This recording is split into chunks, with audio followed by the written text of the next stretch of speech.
இந்த உருளைக்கிழங்கு முட்டை வச்சு ஏதாவது பண்ணலாமா?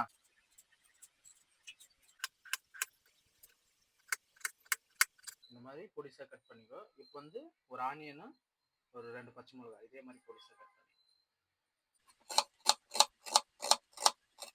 2 பச்சை மிளகாவும் இதே மாரி பொடிசா கட் பண்ணிக்கோ.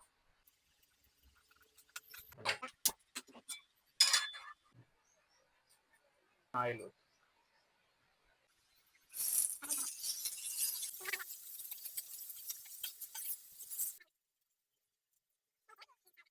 முட்டைய உடைச்சு ஊத்தணும்.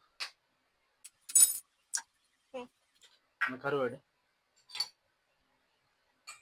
இந்த எக் ஒயிட்ல அந்த பொட்டேட்டோ போடுமா. ஃப்ளோர் ஆட் பண்ணுமா.